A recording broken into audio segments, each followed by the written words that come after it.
Happy Friday. You are listening to KHTS, your hometown station, 98.1 FM and 1220 AM. This is SCVI and iLead School's Eye on the Valley. I am Matt Watson, your host. Welcome in again. Happy Friday. Our show, Eye on the Valley, as you know if you've listened before, our show is brought to you by SCVI and iLead Schools.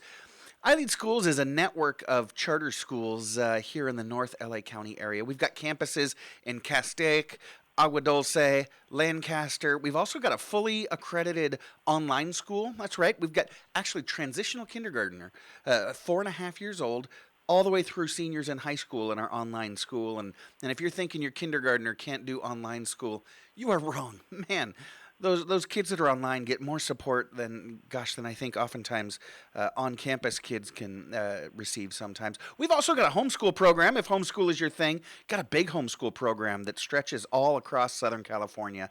So yeah, basically, if you can hear my voice, we've got a school for you, online, homeschool, classroom-based. So for more information on our schools, check us out at ileadschools.org. From there, you can link to any one of our 6 schools in the Southern California area. We've got a program that's just right for you and your kids. So yeah, we keep our eye on education, absolutely, and both here locally as well as across the nation. But like the show says, we keep our eye on the Valley as well, bringing you everything that you need to know about what's what here in the Valley. And we try to do it while bringing a smile to your face and easing you into the weekend the way that you deserve. And boy, is it going to be an absolutely amazing weekend this weekend. We are celebrating today. Gosh, there's so much to celebrate today. Well, first of all, many of you are celebrating Good Friday, so a Good Friday to you. And it's also tonight. Also, is the first night of Passover. So happy Passover to you. Great time to watch that incredible, what was it, Disney Pixar film, The Prince of Egypt. Phenomenal film. Great portrayal of Aaron by Jeff Goldblum. Yeah, fantastic. And we're in the middle of Ramadan as well, so happy Ramadan to you. We are also celebrating Jackie Robinson Day. That's right, 75 years ago today. Gosh, it seems like yesterday, doesn't it, Patty? 75 years ago today, Jackie Robinson broke the color barrier in professional baseball. An incredible athlete, yes. An incredible man, absolutely. Just an inspiration and leader in sports, in society. Just a great guy. So, maybe chase Prince of Egypt with 42. That's a great film. So yeah, celebrating Jackie Robinson Day, and those sports fans locally are also celebrating this weekend. Local phenom Hunter Green, he's pitching out at Chavez Ravine tomorrow. He's going to be pitching at Dodger Stadium. So we've got lots to celebrate, lots of sports to enjoy, lots of phenomenal big holidays here this weekend, and if you poke your head out the window, there's just tons to celebrate outside. Spring is just busting out all over. It is absolutely perfect outside, just gorgeous. So whatever you're planning on doing this weekend, do it outside. It's an amazing weekend to be outside. I know what I'm doing. I'm going to be outside, catching that ball game. We'll talk a little bit more about it later. I am absolutely psyched about this weekend. But before you get into the weekend, don't knock off early. We've got a great show for you. So let's start the weekend together, shall we? We're going to start the weekend talking about some pretty amazing things in education and in the Valley, right? That's the format of our show. We're going to start by talking about some amazing projects that the students at SCVI and our other iLead schools are working on. You really won't believe it. You never did anything like this when you were in school. So we're going to be talking with a couple of amazing educators and talking about some of the projects they're sharing with our learners.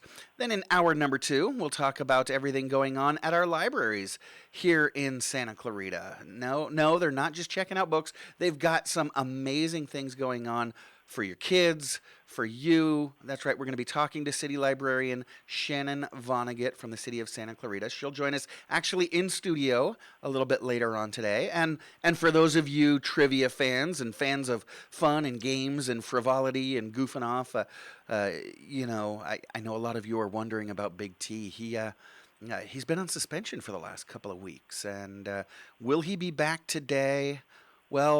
Well, to break the suspension, we've invited him back. but not sure. He was a little bit bitter with that suspension, so I'm not sure if he's calling in or not. So we'll see. We'll see if we can get him on. See if we can coax him on the air. Get him on a little bit later on in the show. And if we can't, it's going to be real boring if we ask and answer our own trivia questions, Patty. So we will see. You'll have to stick around and find out. Big T isn't all toughness. He can be kind of emotional. So hoping we can get him back in here. And then there's producer Sarah. She's touch and go for today as well. She's been a little under the weather. So we'll see. We'll see who's gonna be playing with us, if anybody, at the end of the show. So stick around and find out. We may have to turn into a call-in show and ask you to carry us through to 10 o'clock. So don't bail on us. My first guests this morning are here, though, and they are fired up and ready to go. Kathleen Ferdette is the Director of STEAM Initiatives with iLead Schools. No, not STEAM-powered.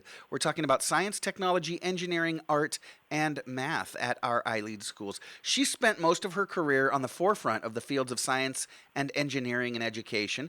Kathleen is an airborne astronomy ambassador for NASA Sophia, a NASA Endeavor Leadership Distinction Award recipient, a Woman in Aerospace National Award recipient, a Space Foundation teacher liaison, an educational advisor to the board of the Southern California Soaring Academy, and a member of both the National Science Teacher Association Advisory Board and the Aerospace and Dream Up Advisory Board. And her partner, Shauna Brown, is a graduate of Adolfo Camilo High School. Go Scorps! And she has a degree in chemistry from Cal State Channel Islands.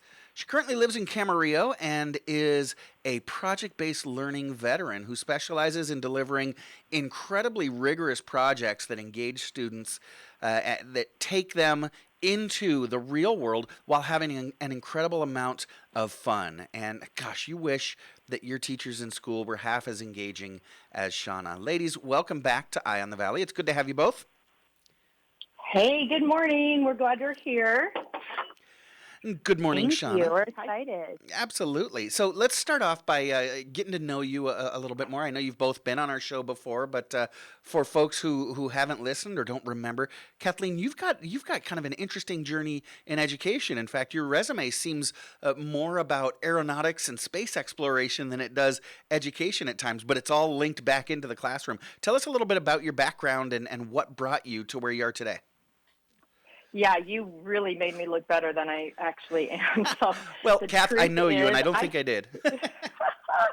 The truth is, I started out with littles. I taught second and third and combo courses, and I really focused, my early education was on actually literacy and gifted ed.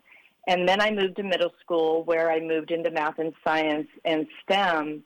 And again, I was working with highly gifted, and then also I was often tasked with working with the kids that were the lowest of the low. And I, taught out in Palmdale, which is where I live, the Antelope Valley, and the community that I live in is just so interesting. It's the aerospace valley up here, and so we've got this combination of amazing aerospace entities. There's Northrop Grumman, Lockheed.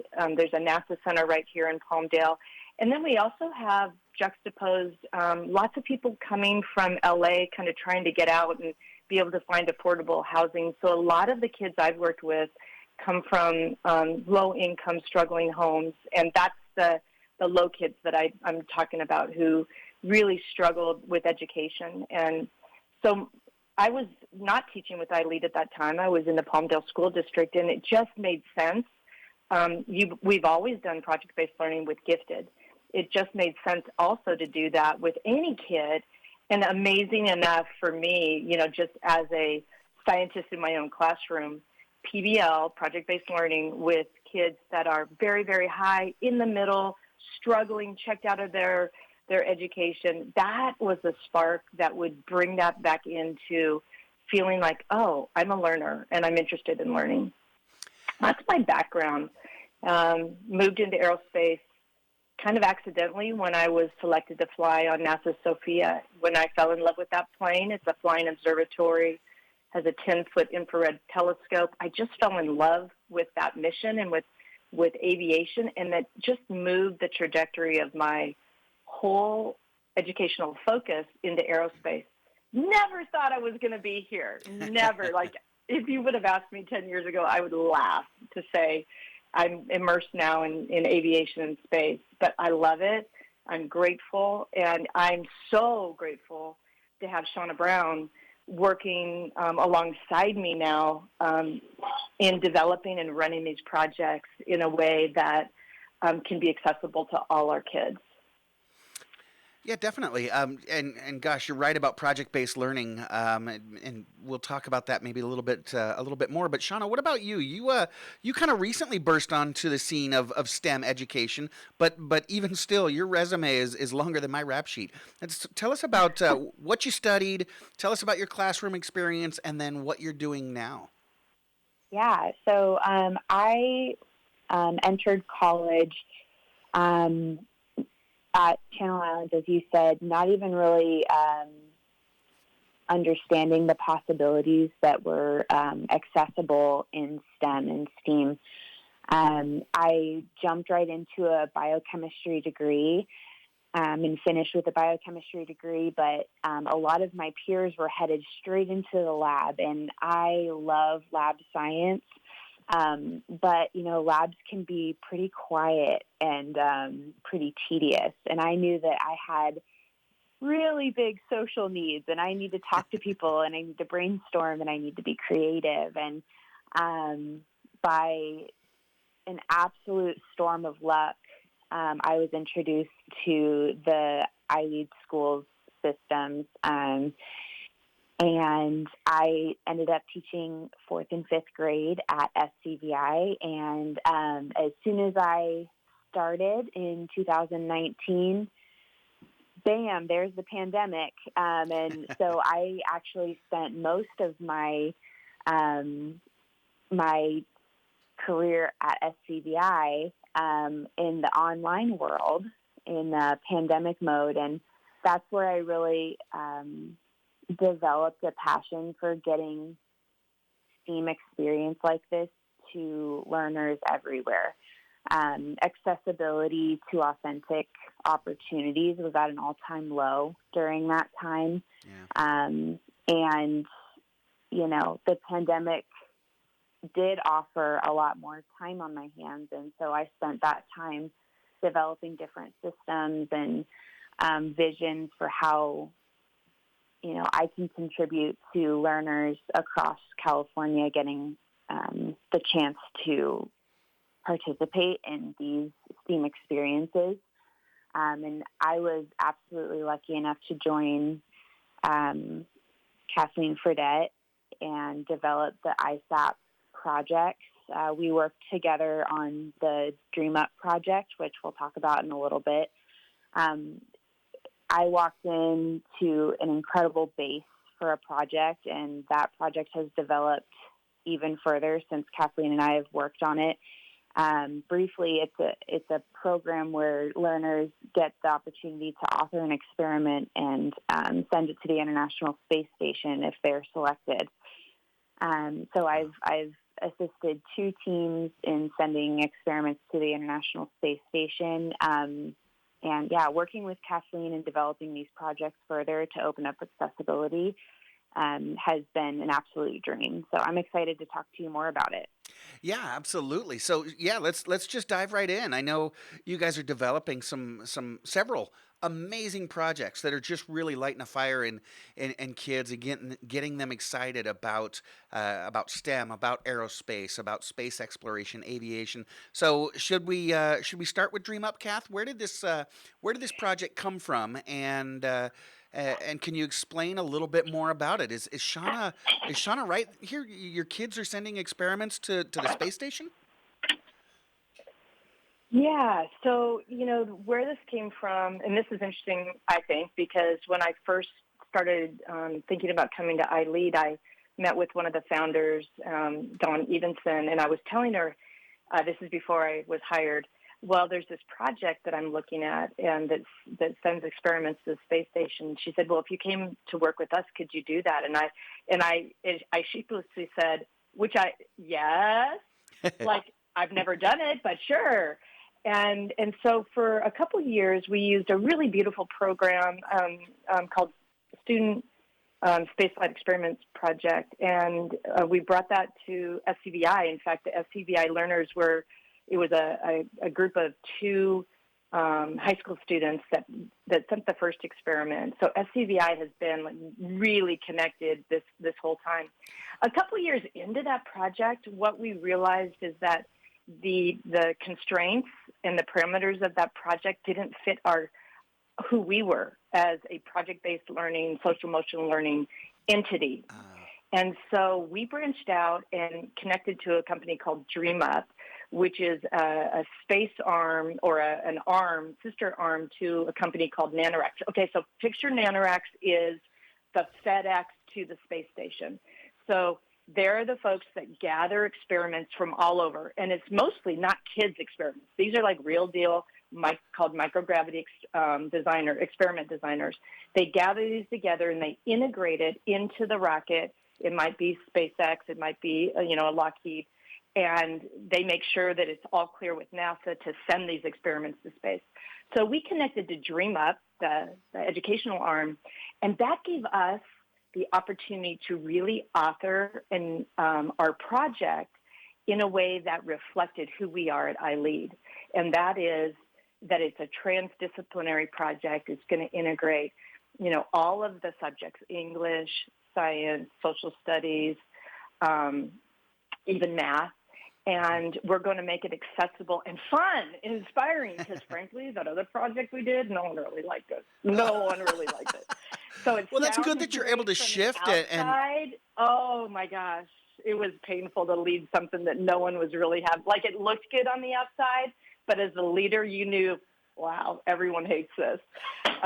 But that's an important part of being a teacher, right, Kath, is the ability to shift and just like you would with any lesson, any project, hey, that has some great potential, but it was kind of a stinker. How can we rework this? So that's beautiful that you did that and working with this national corporation. And so I interrupted. So then where do you go from there? Well, the only thing I would say is that we've really cracked the nut of creating a project where kids dive deeply into some questions. And they're going to, what is the International Space Station? What's the conditions on there? How do things behave? How do people behave? How do our bodies respond to being in that microgravity, which is, weightlessness? And why do astronauts float in the first place? And we nailed that mythology. It has nothing to do with no gravity or little to do with no gravity. And then, remember Matt, Shauna, do you remember when you were in, 4th and 5th grade? It's like science experiment, it's the science experiment time. We're going to do the science fair. And everyone did those trifles. And we created those, experiments or those things that we were going to say that we're going to dig into. Well, we really have done that well, right, Shauna? And you're the biochemistry major. Can you imagine what we're doing with, you brought this to 4th and 5th graders, which busted my doors out. So, Shauna, what do you think, as you think about being a real deal scientist? I mean, you really are. You got a biochem degree. What do you think's happened with our ability to help kids understand what a science experiment is and then how to actually propose that? What are you seeing from that science lens? Oh, look, Matt, I took your job over. I know. I'm going to go get another cup of coffee. Well, it's actually funny to begin. When I was in college, I had the opportunity to be a part of a research group who was also doing experiments connected to gravity. However, they were doing accelerated forces of gravity. So thinking about not weightlessness, but, if we're on a planet that has higher forces of gravity, how does that affect the structures in our bodies? And so I was a part of that research group. And then, again, by just an absolute stroke of luck, I was introduced to microgravity experiments through the Dream Up to Space project. And when I heard about the opportunities that were given to these learners, I just thought to myself, wait, I just did this maybe a couple of years ago when I was in college, how are fourth and fifth graders up on a stage presenting about this? I remember when I met Kathleen specifically and the Dream Up to Space project, we were at a benefit dinner for SCVI, and they all took the stage, and my jaw just dropped hearing about the incredible accomplishments. So being involved now is just, it's a dream, but it is authentic, and it's changing learners. They're growing academically. More importantly, I would say they are growing as leaders. The confidence that I see in any learner who participates in this program, even just designing an experiment proposal, right? Not even being selected, but just putting on the hat of a scientist. Not that scientists wear hats, but, really being authentically asked, hey, if you were to send something to space, what would you choose? What do you think is important? Because we need your help.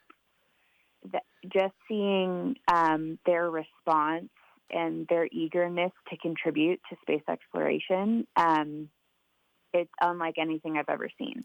Shawnee, you hit on something that's huge. Yes, you're developing scientists that are contributing to space exploration today. You're launching careers as early as 8, 9, 10 years old into the aerospace field.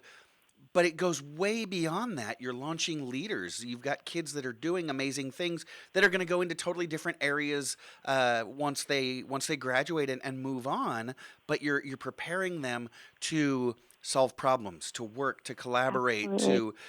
to develop proposals and work through some challenging things. I want to talk more about that when we come back. We're talking this morning with self-proclaimed STEMinists and aerospace mentors for kids across Santa Clarita and the Antelope Valleys, Shauna Brown and Kathleen Ferdette. More on the amazing ways that they're inspiring kids and helping move them into these lucrative careers and well beyond when we get back. I'm Matt Watson, and this is SCVI, and I lead School's Eye on the Valley, and you're listening to your hometown station, KHTS.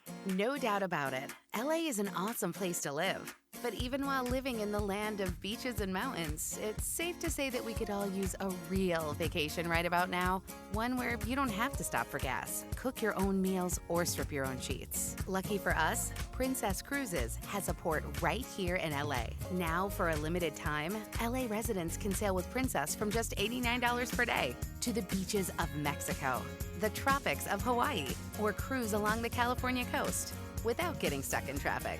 That's right, just $89 per day. And while these great destinations aren't going anywhere, these deals won't be around forever. So visit princess.com, call 1-800-PRINCESS, or contact your travel advisor to book your cruise today. Set sail with LA's cruise line, Princess Cruises. Terms and restrictions apply. Promotional pricing ends November 30th, 2021. Ships are Bermudan and British registry. Before booking, consult the CDC website at www.cdc.gov. Right now, as you're listening to this, the last thing on your mind is needing a plumber. Whitaker Plumbing understands. That's why we want you to store this in the for later use file in your brain. Whitaker Plumbing will handle all emergencies. Your toilet won't stop running? Call Whitaker. Your sink is dripping? Call Whitaker. Your garbage disposal sounds funky? Whitaker will handle it. Upgrading your water heater? All your plumbing services with one call. Whitaker Plumbing. Whitaker with 1T Plumbing, SCV.com. Welcome, folks, to the Backyard Masterpiece Podcast. We have Tom here, a first-time DIYer, talking about the multi-tiered rose garden he planted in his yard. How did you begin this masterpiece? Well, the first thing I did was make the call. The call? Yes, to 811. I knew my project required digging, so I had SoCal Gas come and mark my natural gas lines. Pro tip, take notes, people. Always contact 811 by phone or online 2 business days before you dig. Yep. Visit SoCalGas.com/811 to learn more. Moms, dads, this is Cardin Ellis, owner of Unipest. If your house has ants, spiders, or gophers, or you want a free orange oil termite inspection, you have to call Unipest Termite and Pest Control, Santa Clarita's only factory-certified orange oil pest control company. We specialize in organic, low-impact, and traditional pest control options that are all kid-friendly, pet-friendly, and affordable with no contracts, and we're SCV owned and operated. Call us at 661-BUG-7575 or visit unipest.com. Why did Mercedes-Benz of Valencia win the Dealer of Excellence Award in 2019? Because we strive to provide the most outstanding sales experience. Mercedes-Benz of Valencia COO Chris Paz. We know you have high expectations. Our stellar team will meet and exceed your expectations. That's why we were named Mercedes Best of the Best, placing us in the top 10% of all Mercedes dealers nationwide. Find out how you can lease a new Mercedes for unbelievably low monthly payments. Details at mbzvalencia.com. Your hometown station. KHTS is the only station I listen to. 98.1 FM and AM 1220.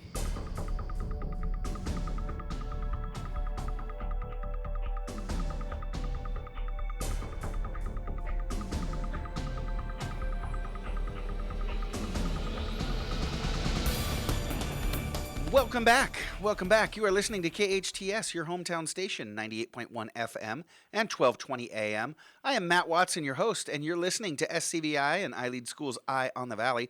I'm joined this morning by Shauna Brown and Kathleen Ferdette, STEM educators and pioneers in the field of aerospace education and exploration. Kathleen, before the break, we were talking about the Dream Up project that y'all have been working on, and I kind of want to reset it to make sure that I and, well, everyone else understands kind of where it came from and what it is that our kids are doing. Essentially, there are scientists all over the country, at Caltech, other universities, and other labs that are designing experiments that are constantly being conducted on the International Space Station. That's why it's up there. That's why it's orbiting the Earth. That's what the NASA scientists are doing there. And there's a company you described as kind of the FedEx of NASA. They will pick up your experiment, a scientist's experiment, and ship it to typically Florida, where it gets launched and goes up to the space station. Now, they have an educational wing called NanoRacks that gets kids involved in doing the same thing, not replicating and pretending, actually creating, designing, coming up with their own experiments, putting the experiments together, following the exact confines that NanoRacks and NASA has for them, shipping them, actually sending them to the space station, and those same NASA scientists are conducting those experiments. Did I get it right? You almost, bravo, almost. I just want to switch something. NanoRacks is the grown. So I think we lost Kathleen there. Yeah, so Shauna, maybe you want to follow through. Create a project with all the specifications. Yeah. And so we've been able to create that for our learners. But NanoRacks is the parent company. Gotcha. And Dream Up is, and our project's called Dream Up to Space. So where we are right now is we have two experiments in California that are on deck to blast up to the space station in October of this year. We were supposed to go in May, but as all things space, sometimes you get bumped off. And after COVID, there was such an influx of experiments that some of the experiments, including not just kids' experiments, but regular experiments from, I don't say regular, but grown-up experiments, had to be shifted to another payload. So we got shifted to October. So we'll be taking a delegation of learners, educators, parents to Florida, God willing, in October to send two experiments to the space station. And we're excited about that. And Kathleen, I remember when we heard the news, we definitely had to take some time to process the shift from May to October, and we were really nervous about breaking the news to the learners. But when we did, they kind of were just like, oh my God, a sigh of relief. We have more time to develop our experiment even further and get even better at our experiment. And so that was just another social emotional highlight and leadership moment. They took that adjustment in the project like champs. Like it was nothing. Kids are so resilient. I don't know why I was surprised. Well, that's part of, you guys are developing real projects, and this is real, right? And scientists across the world have to deal with this stuff. So how many projects have y'all sent up altogether from the beginning, where the project was a little bit different? I think you called it SSEP to today. How many projects have you sent up to the space station? We've sent up 9. Okay. And what I'll say that's happened in the last few years, especially since Shauna's joined, is we've gotten really so much more sophisticated in what we call experiment optimization. And we're doing that alongside some really, really gifted and generous scientists from NASA Ames and NASA Armstrong. And we've also gotten better with what's called post-flight analysis. So when the experiment comes down, the kids have to analyze what's the difference between the way the experiment behaved in space versus the way that they conducted that same experiment on Earth. So what I'm really grateful for is the partnerships that have developed.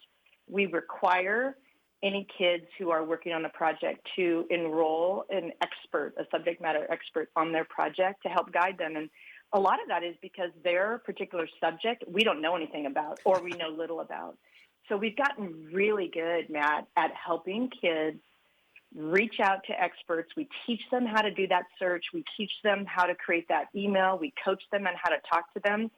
And it's really where the magic happens, right, Shauna? When we get those kids with the experts and we just stand back and go and watch. It's really a beautiful moment to watch that happen. Well, and that's Absolutely. interesting. Go ahead, Shauna. I'm sorry. Yeah. Oh, no worries. And our partners are rightfully excited to work with the learners for many reasons. Collaborating on something that's going to space, that's a no-brainer. Sure. But these partners are just so generous in their desire to better our next generation and contribute to the development of these leaders. They pour everything they have in their spare time to make sure that these learners are supported and they have all the information and skills necessary to be successful. We're so grateful for them. That really is beautiful. Shauna, you mentioned that the kids do the experiments twice. They do one here as kind of that baseline or the control, right? They perform the experiment here on Earth. It gets performed in space, right? There at the space station. But can you take us through the process when a learner says, yes, I want to do this, to, okay, now I'm in Florida watching my experiment take off, and then the post-flight analysis. Can you kind of quickly walk us through that process of what the learners go through and what they do? Yeah, so we, like Kathleen has said, the sophistication and kind of complexity of the project has gotten deeper and deeper and deeper every time we run it, because we learn lessons from the last cycle. We say, okay, we may need a system or a different extension of this project that may have this benefit. So we actually have different phases of this project, and the first being the experiment design challenge, where we go to a group of learners. It can be as small as one classroom of learners. It can be as large as putting out the call to the learners at all 6 I-League California schools and saying, hey, we have this information for you to learn. Go study up on the International Space Station, microgravity, experiment design, and come up with a proposal that you think would be valuable in space. We then are fortunate enough to work with an incredible assessor board who independently goes through a selection process to select that final proposal. The author of that special proposal is then dubbed principal investigator is their title. We call them PIs. And they really are the leaders of this experiment. And, our audience has gone from hundreds of learners down to 1 or 2 principal investigators.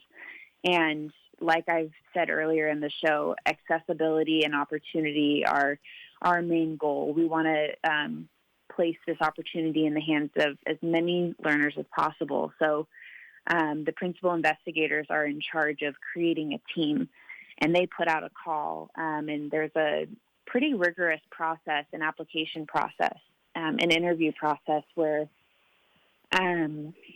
learners apply, they go through a design challenge, and then a final interview. And based on those 3 application experiences.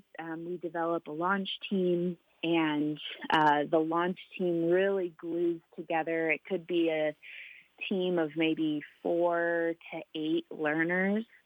In years past, we've had some pretty big teams, and we've stuck more towards the 8 number. And this is really our dream team. We've had years where as many as 40 learners have applied to be on this team, and we narrow it down quite a bit.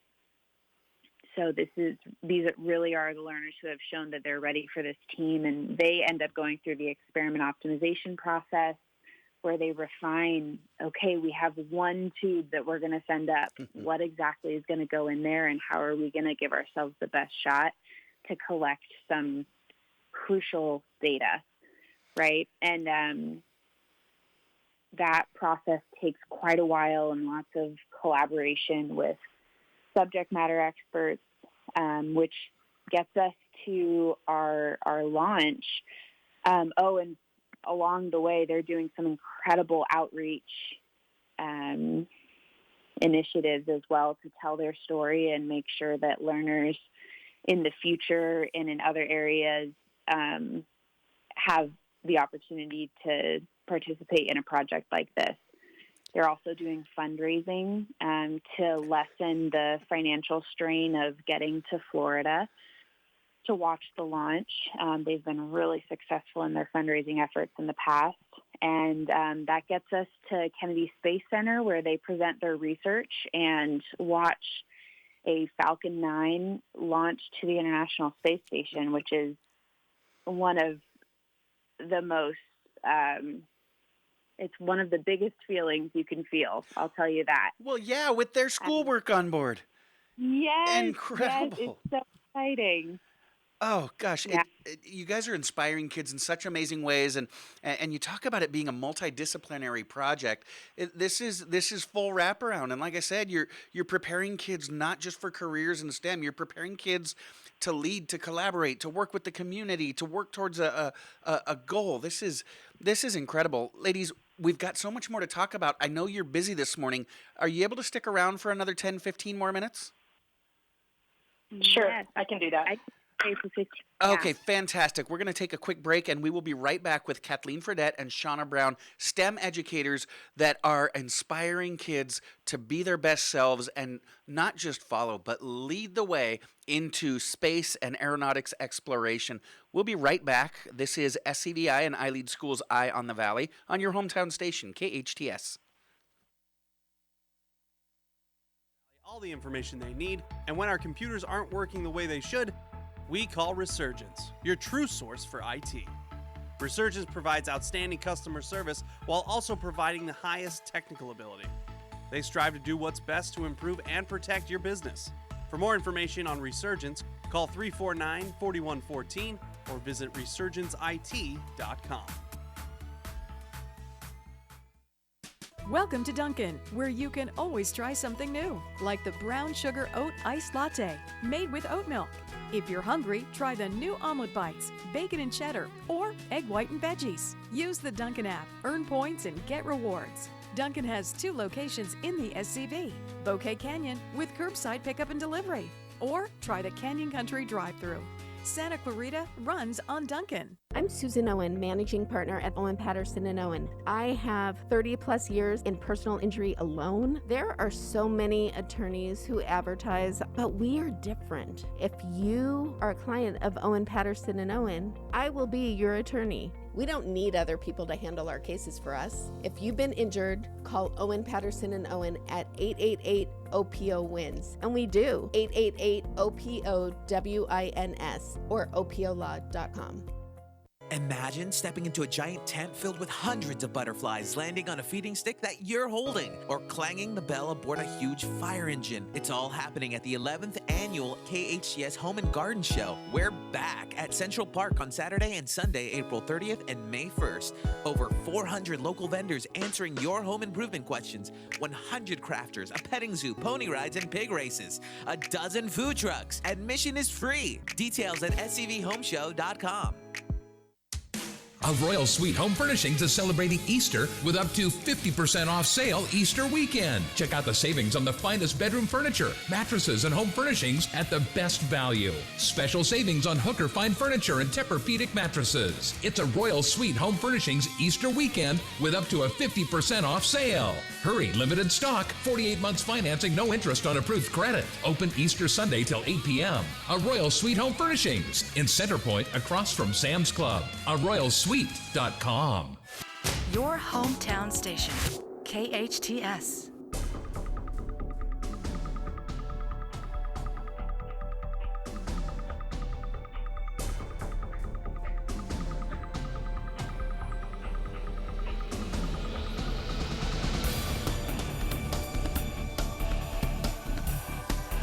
Welcome back.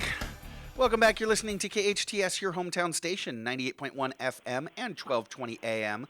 This is Matt Watson, and you're listening to SCVI and iLead Schools Eye on the Valley. We're talking this morning with STEM educators Shauna Brown and Kathleen Ferdette. We've spent the last couple of breaks talking about this incredible project called Dream Up that they're conducting with our learners here in Santa Clarita, as well as Agua Dulce and the Antelope Valley. Yes, kids actually sending the experiments that they dream up, that they come up with, that they design, that they develop, they take through the process and send into space to be conducted by NASA scientists. So exciting. But ladies, that's not the only project that you're working on that's inspiring kids and taking them to the next level. Kath, can we talk about some of the, we talk about aerospace. So let's talk about some of the aero.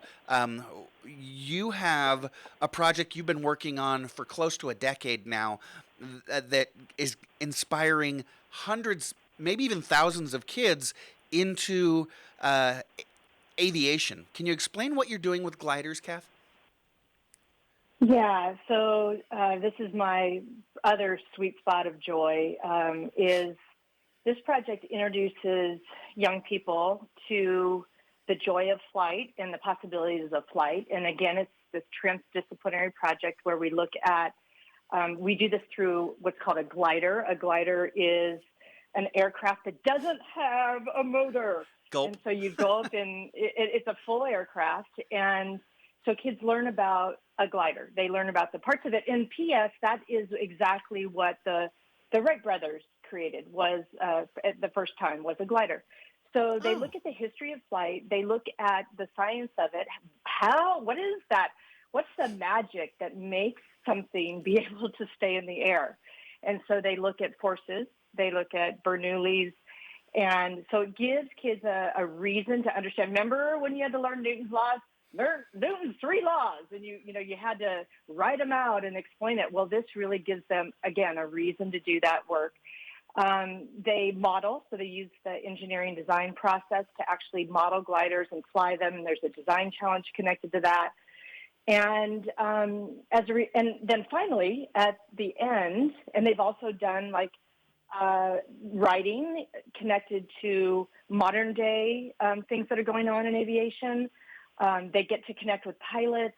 We bring out a full-scale glider to the campus that they do interactive walk-around and modules with pilots, and then eventually they fly. And this year just amazes me, given the fact that we just came off of COVID, and for anyone who is connected to education, we know that the pain level in everyone in education right now is extremely high.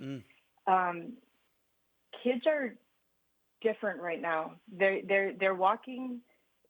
We've all been a bit traumatized, and so going back into the classroom, there's a lot of behaviors.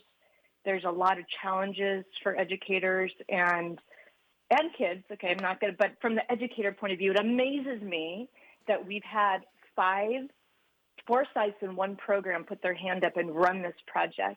We had, over the last month and a half, 100 kids take their first flight in a glider. And we did that up at Skylark North, which is a glider operation in Tehachapi, a beautiful location, super family-friendly. People come up, set up their chairs. There's a cafe there. There are hangars with aviators who are so excited to share their love of aviation with kids. And as a result of this, we have several kids and families. I met with them last night who said, well, wait a minute, I'm going to be a pilot. And that is pretty dang cool. And so, Kathleen, I don't want to gloss over this. Yeah. You say the project ends with the kids flying, getting in an airplane that has no engine and flying it. Yeah, and, hey, we also bring in simulators. That's our goal, so that the kids have a chance to work on a simulator first, and they're actually, using the stick and rudder. They're getting used to the sight picture and what it feels like to fly. Simulators actually work, and it really cuts down. There's a reason why NASA pilots who, whatever aircraft they're flying that year, they are required 100 hours every year, even if they've already, been signed off to fly that aircraft. So the kids then, when they're flying that first flight, they have the opportunity to take the controls, and almost all of them do.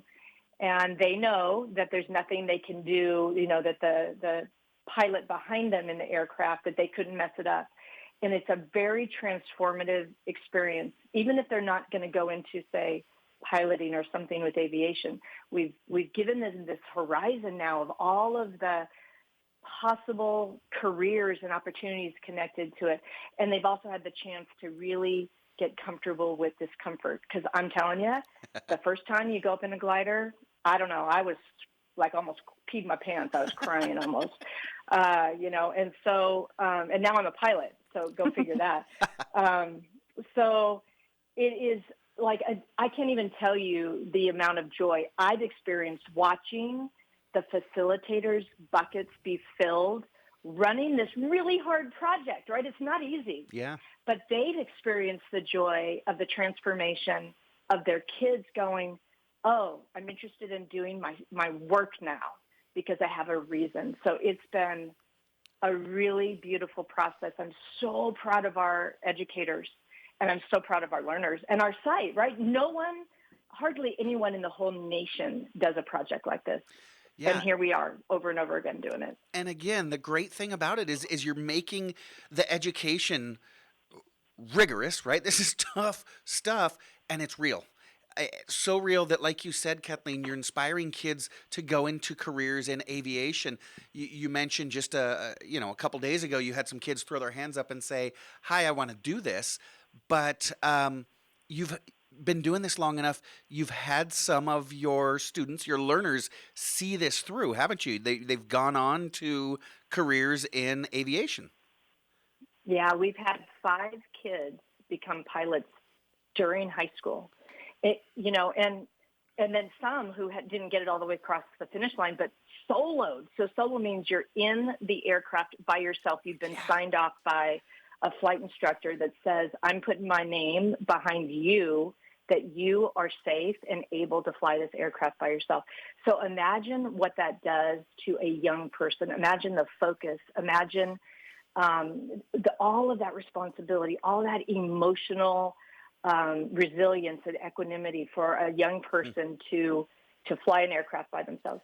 And we've had a couple kids go on to be NASA interns connected to this project. And so I have such great joy with that. And it is a great honor to be connected to this project and a great honor to lead it. So beautiful. So beautiful. Kathleen and Shauna, you guys are not just educating, but inspiring kids to be that future that we need. And it's just such an amazing thing that you're doing with thousands of learners across our schools. On behalf of our schools and our kids, our communities, I want to thank you both. Thank you for joining us this morning. We really appreciate it.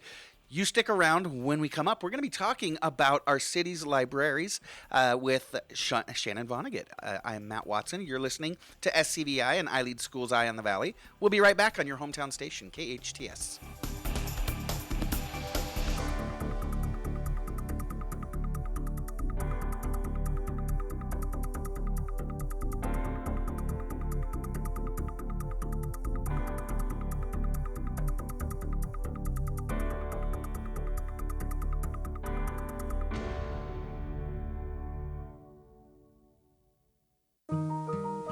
Santa Clarita Valley residents now have greater access to the excellent physicians and high-quality medical services for which Providence Holy Cross is known. Providence Holy Cross Health Center in Santa Clarita features state-of-the-art cancer and imaging technologies, as well as board-certified physicians in a variety of medical specialties. Quality and compassion from a healthcare provider you can depend on. For more information, call 1-888-HEALING or visit us at providence.org. Experience Frontier Toyota's all-new hot and exciting Toyota lineup. Serving the Santa Clarita Valley for over 30 years. Frontier Toyota, the Camry, Corolla, and Prius Kings. They're tops in Tacoma and Tundra trucks. Frontier Toyota, the new way of car buying. Shop from home at frontiertoyota.com or visit their showroom at Valencia and Creekside. Discover a whole new car buying experience with your friends at Frontier Toyota. Because of Owen Patterson and Owen, a little girl can feel safe to play in her yard again. A father can ride his motorcycle to work again. A school teacher can teach again. My name is Susan Owen, managing partner at personal injury firm Owen Patterson and Owen. For over 44 years, our firm has been dedicated to helping the injured. Owen Patterson and Owen restores hope and justice after any accident. If you've been injured, call for a free case evaluation at 888-OPO-WINS. opolaw.com. KHTS AM 1220 and 98.1 FM Santa Clarita. It's 9 o'clock. Time for national news on KHTS. An ominous warning from Russia. On Lisa Brady, Fox News. Russia's defense ministry accusing Ukraine of firing at targets in Russia and vowing to ramp up missile attacks on the Ukrainian capital in response. Ukraine hasn't confirmed hitting any targets in Russia, but does say it sank a prized Russian battleship. Russia only acknowledging a fire, not the cause. This as investigators gather evidence of possible war crimes in Ukraine. International Criminal Court prosecutor Karim Khan. We go step by step, but we should do so with some urgency. We should do so with the realization that already, for whatever reason, by whatever means, people have died. Buildings have been destroyed. This isn't fake. We have seen those people. We have seen those buildings. Meantime, state media in Russia reporting that Google and the Wikimedia Foundation are facing fines from a Russian court for failure to delete fake information about the invasion. Moscow also expelling 18 employees of the EU delegation in Russia in retaliation for 19 Russian diplomats being ordered to leave host nation Belgium. Thousands of worshipers able to resume Friday prayers in Jerusalem once order was restored after violent clashes. Hamas protesters at Jerusalem's Al-Aqsa Mosque wound up injured after hurling rocks at Israeli police while worshippers gathered inside for Friday Juma prayers. The mosque is the third most holy Islamic site, which sits above the Western Wall, the most holy Jewish site. The clash comes as Jerusalem marks holy observances for the three Abrahamic faiths. Jews are marking Passover, Christians are observing Good Friday, and Muslims are in the midst of Ramadan. Clashes last year on the Temple Mount culminated in an 11-day war with Hamas in Gaza. Eben Brown, Fox News. Just getting word a man on death row in South Carolina will die by firing squad, choosing that over the electric chair in what would be the state's first execution since 2011, set for later this month. America is listening to Fox News. Nogo Platform Inc. is a fintech, not a bank. Banking services provided by Middlesex Federal Savings, FA. Member FDIC. Terms and conditions apply. You're making something new with your business. To support you, Novo built a new kind of business checking. Instead of a one-size-fits-all approach, Novo is customized to your business to save you time and free up cash flow. Sign up for your free business checking account right now. Plus, our listeners get access to over $5,000 in perks and discounts at novo.co/today. novo.co/today. It can be dangerously easy to steal your identity during tax season because so much sensitive info is all together.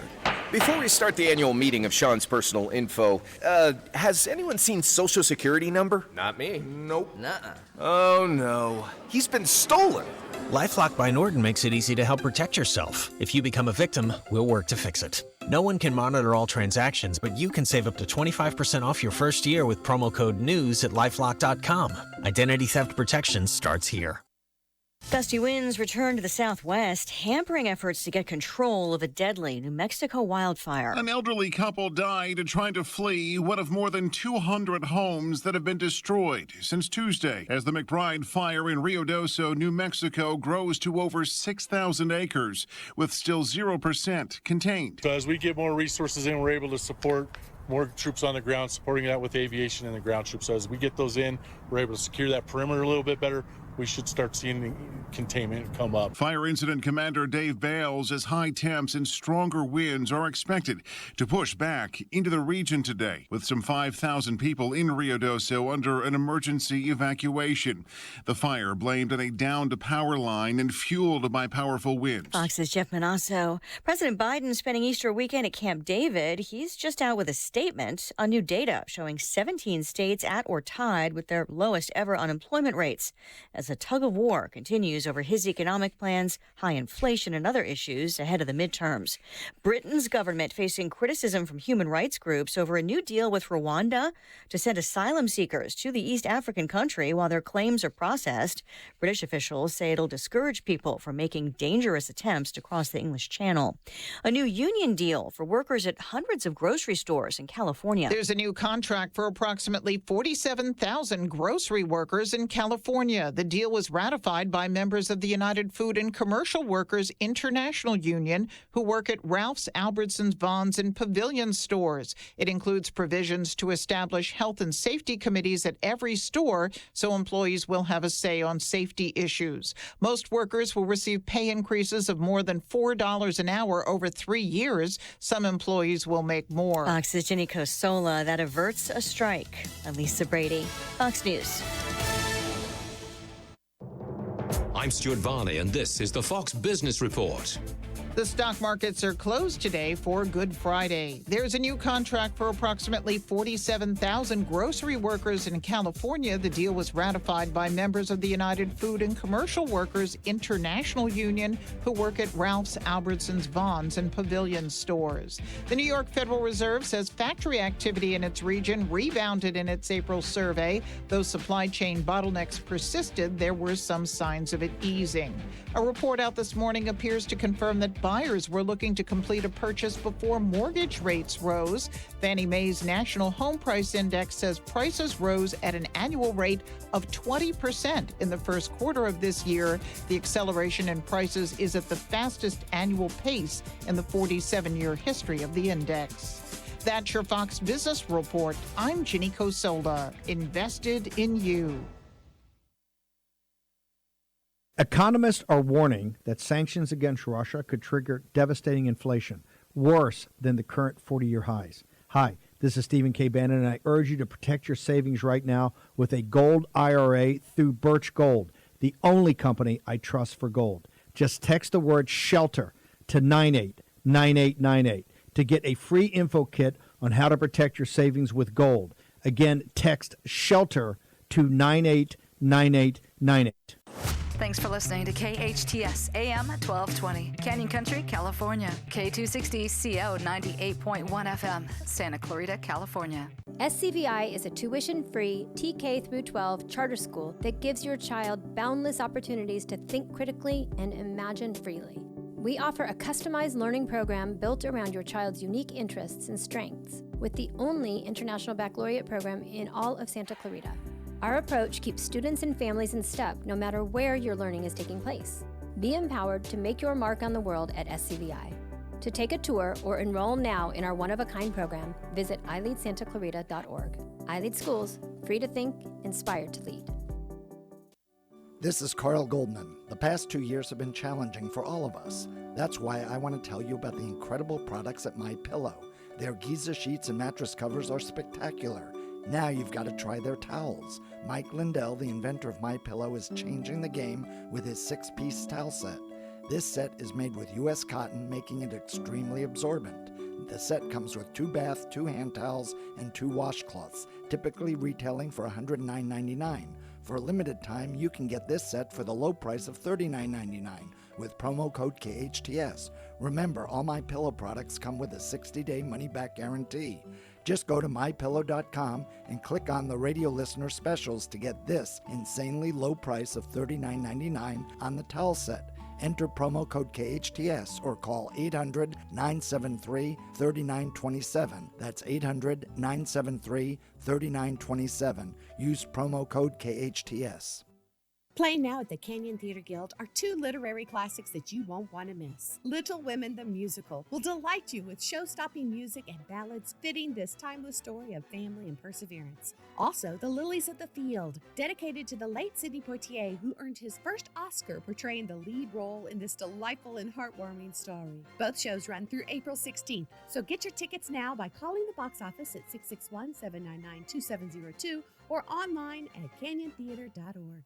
Imagine stepping into a giant tent filled with hundreds of butterflies landing on a feeding stick that you're holding, or clanging the bell aboard a huge fire engine. It's all happening at the 11th annual KHTS Home and Garden Show. We're back at Central Park on Saturday and Sunday, April 30th and May 1st.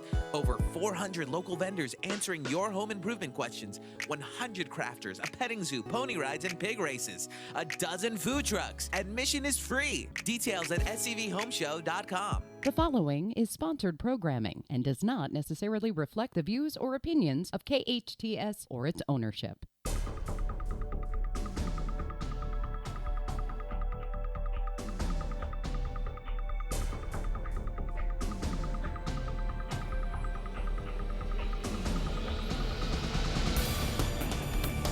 Welcome back. You're listening to KHTS, your hometown station, 98.1 FM and 1220 AM. This is Matt Watson, your host, and you're listening to SCVI and I Lead Schools Eye on the Valley. We're coming to you live from the KHTS studios here at the center of Main Street in beautiful downtown Newhall. And my next guest is joining me in studio today. Always love it when our guests can come into the studio. She is the city librarian for the city of Santa Clarita, Shannon Vonnegut. Shannon has over 20 years of experience in public libraries. She's a graduate of Little Rock High School, just north of here. She received her AA from Antelope Valley College and a BA in history from Cal State San Bernardino. You know, they say that history majors are the most beautiful people in the world. And later, her Master's of Library and Information Science from San Jose State University. She began her career with the County of Los Angeles Public Library in 1996, becoming the Teen and Digital Services Librarian in 2011 and Digital Services Manager in 2015. Now, as our city librarian, Shannon is responsible for overseeing staff programming, operations, and services for the Santa Clarita Public Library. This role also involves being a visionary and inspirational leader and establishing and instilling a positive organizational culture at the libraries to provide the best public library services for the Santa Clarita community. Good morning, Shannon. Welcome back to Eye on the Valley. Good morning. Thank you for having me back. Oh, so glad to have you, and glad that you're able to come in person this time. We've had you on the phone before. Yes. So, somebody was asking me the other day, and I took a guess, and I want to test myself. How many library locations do we have here in the city? We have 3. I was off by 1. I thought we had 4. Okay. We're hoping for 4. We're not there yet, but we have 3 right now. All right, very cool. So let's talk about you a little bit. You were a history major, as was I. Yes. So what made you decide to go into libraries? And what made you decide to be a librarian? Well, as you mentioned, I started in libraries right out of high school. It was my second job, but it was one of the things I did while I was in college. Started with shelving books, the very basic, like putting books on the shelves when people brought them back and doing that kind of work. And I did it all through college, and I really enjoyed it. And then through college, I was trying to figure out what I wanted to do in life, as everyone does. And right. History major, you're going to be a lawyer or a teacher. There's not a lot of options when you go the history route.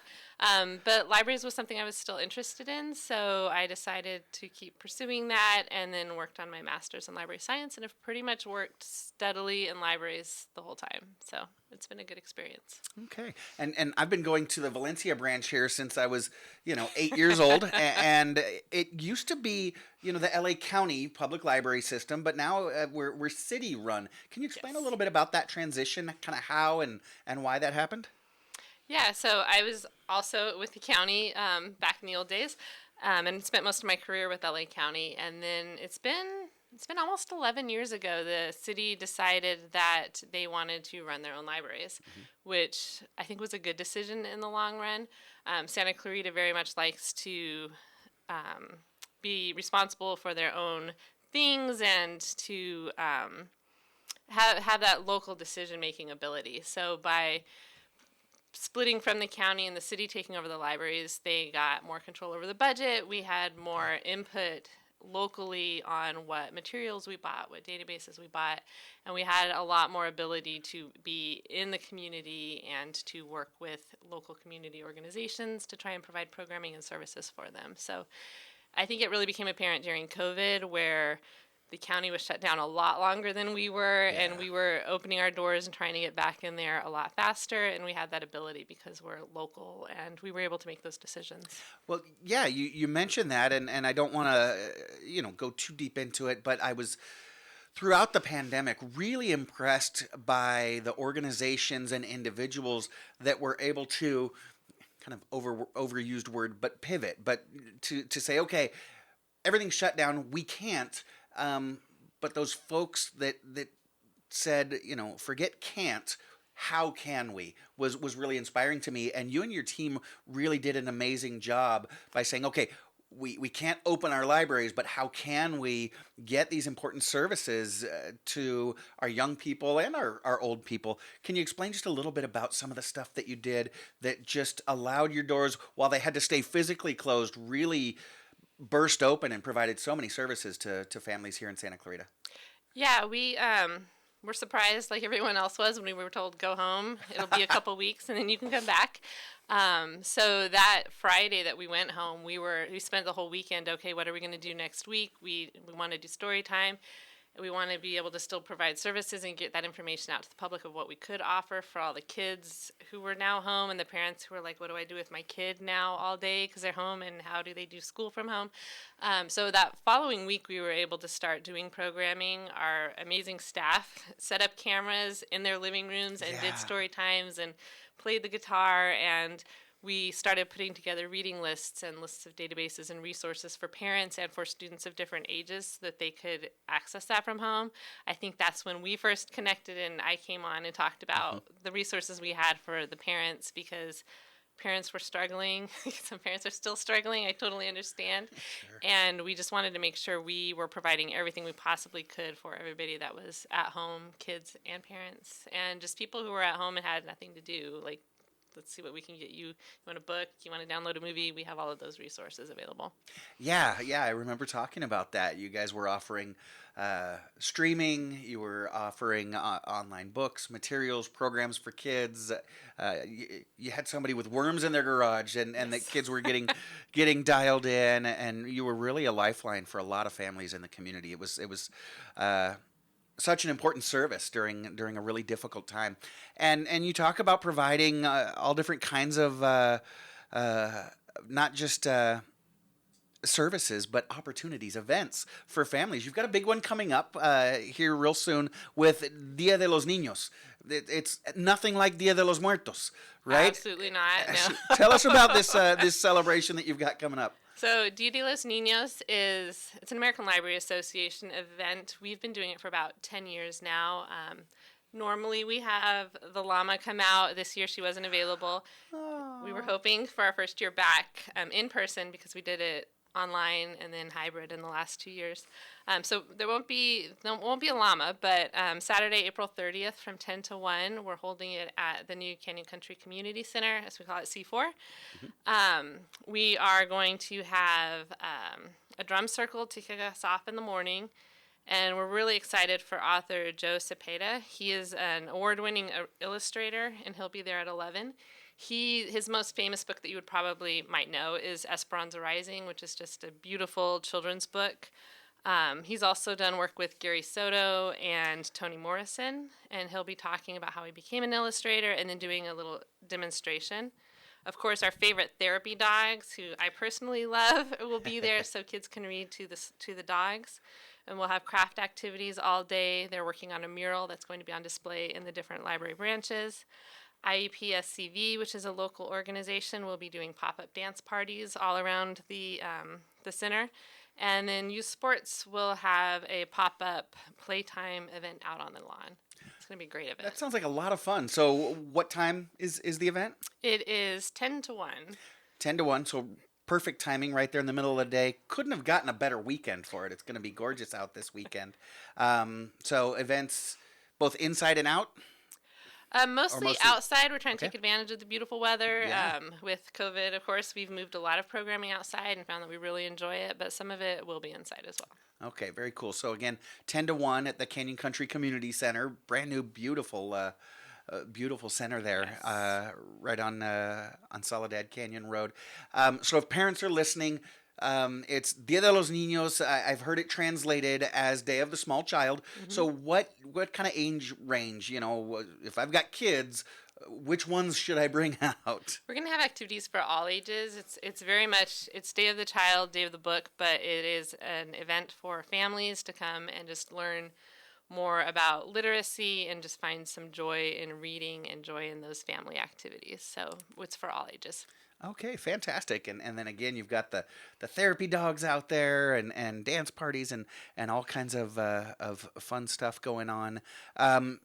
So Day of the Child is something relatively new. You mentioned that at the library you've been celebrating for about 10 years. I remember kind of complaining when I was a little kid, right? We have Mother's Day, we have Father's Day. When is Kids Day? And my dad would wrinkle his nose at me and say, every other day is Kids Day. But this is a Kids Day celebration, isn't it? Yes. Where did this come from? I'm not sure of the full history of it. I know that ALA, the American Library Association, really was just looking for something that could celebrate different cultures and bring in the literacy aspect of it as well. So it's been around for a while. And we really early on when we became the city library decided that was something we wanted to pursue. We have a diverse community and wanted to give different cultures within our community the chance to come out and shine. And we've done that. This year is a little bit harder. A lot of performers aren't performing yet, so we are just trying to make it as accessible as possible to families and just kind of show and explore some of the diversity that's out there. I love that, and not that we need an excuse, but it's a great opportunity to get families out and together and get excited about literature and do something fun in the community. It's interesting, the name is in Spanish, Dia de los Niños. I don't know where it started either. I know it's heavily celebrated in Latin America. I lived down there about 15 years ago, and it was a day to just spoil the heck out of your kids, and it truly was like a Father's Day or a Mother's Day, but for kids, it's a fun day. And you don't just do stuff for little ones. You've got programming for tweens as well. Can you talk about some of the things that you've recently launched for tweens? Yeah, so tweens are that in-between age. I have one at home. So they're not kids, but they're not quite teenagers yet, although getting really close. You don't stick a toothpick in them to see when they're done, though, do you? Yeah, there's no like point where you suddenly flip a switch. Yeah. And for most tweens, but that's an important stage of learning and development. It's been considered almost as important as those preschool years for how much the kids' brains are changing and how much growth is happening cognitively. So we've been looking this year to try and provide more activities for that age group that are age appropriate for them, so not too young or too old of activities, but also something that they would actually be interested in. So we two events we have. One is Tween Crafternoon and Movies. So the tweens, get to vote for a movie throughout the week before to pick which movie they want to watch, and then we provide them a snack. They get to watch the movie and do a craft. So it's geared specifically for that age group. And we invite them to participate in the planning of it and then give them a little bit of ownership of it. Our second program is Tween Tech, which happens at Canyon Country Library. So last year we received a grant from the state library to buy some robots and equipment for coding and some of that STEM learning. So we're using that equipment now that the grant's over for the Tween Tech program, and the tweens get to come in and spend time with the software and the robots and the equipment and get to learn coding, and it's for that small demographic age group so that they can get that hands-on experience without older or younger people kind of taking it from them. That's such a cool program, though, and it kind of makes you realize, because gosh, maybe my age is showing a little bit, but when I think libraries, I think books, right? And you guys have stacks and stacks. Do. English teacher, history teacher. I love the smell of a good book, but you're not just books. You provide just a tremendous amount of service that goes beyond checking out books to read. Can you just kind of give us a bit of a shotgun of all the different things you provide? So definitely not just books, and I think that really came out in the last 2 years as people can access the books. Sure. One of the newer things we've added is Chromebooks. So if you need a computer, you can check out the Chromebook and a hotspot and take that home for a few weeks. We have a lot of databases and online resources. And then one of our newest, most exciting things that we started last week was the state parks passes. So you can come and check out a parks pass, which will give you access to over 200 state parks. Check it out for 2 weeks. That was a partnership with the state library and the state park system. You can check them out now. They are available. They might be checked out right now, but you can get on the holds list for them. And then you can take that pass, and we're really, again, emphasizing getting out, exploring nature, getting access to state parks, which some families can't get to or don't have the funds to be able to access them. And this because our state parks come with fees, right? You've got to pay to get in because they need to be maintained. But so we're coming up on, well, I lead schools. We're coming up on spring break. I know some of the other schools are back already. But families looking to take a state park vacation can check out a pass and then get into the state parks for free? So it pays for your gate fee. It doesn't pay for camping or some of the other additional fees, but it will get you inside. The one that I'm throwing out right now, it's the end of the poppy season, but the Poppy Reserve out in Lancaster, it would get you in there for free. And some of the beaches nearby also, you can get free parking. And I know you want to take your pictures, but don't stomp through the poppies. Enjoy them from afar. Please be responsible. And you guys have got a lot more going on I want to talk about. We're going to take a quick break, Shannon. We're talking with City Librarian for the City of Santa Clarita, Shannon Vonnegut.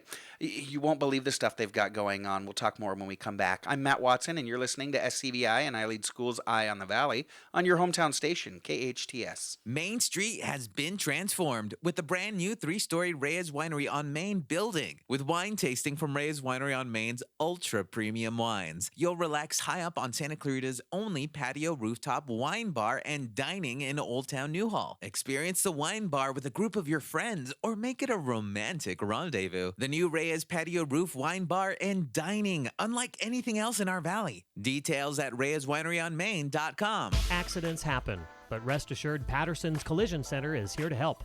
Patterson's is a family-owned and operated collision repair facility providing the Santa Clarita Valley with premium collision repairs. Patterson's prides itself on being the only California-certified green repair shop in all of Santa Clarita. They are insurance claim specialists and even offer payment plans for your deductible. For personalized, friendly service, visit PattersonsCollisionCenter.com or call 294-1011 and let Patterson's Collision Center help ease your worries today. Imagine stepping into a giant tent filled with hundreds of butterflies landing on a feeding stick that you're holding, or clanging the bell aboard a huge fire engine. It's all happening at the 11th annual KHTS Home and Garden Show. We're back at Central Park on Saturday and Sunday, April 30th and May 1st. Over 400 local vendors answering your home improvement questions, 100 crafters, a petting zoo, pony rides, and pig races, a dozen food trucks. Admission is free. Details at scvhomeshow.com. No contract pest control. Did you hear that? Yes, Unipest has no contract, low impact, affordable, and environmentally and family friendly pest control options with orange oil or other family friendly products. Whether it's ants, spiders, gophers, termites, or bed bugs, Unipest Termite and Pest Control has an effective, eco-friendly option for you. Call Unipest today for a free orange oil inspection at 661-BUG-7575 or visit unipest.com. Your hometown station. KHTS is the only station I listen to. 98.1 FM and AM 1220.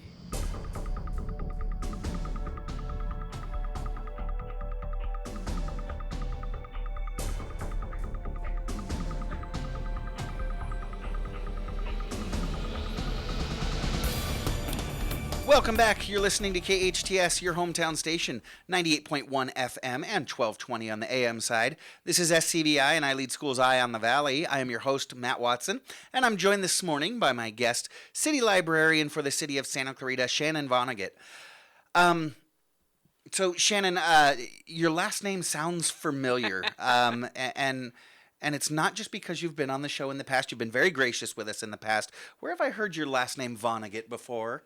So I apparently went into the right career field for my last name because librarians all know how to pronounce it.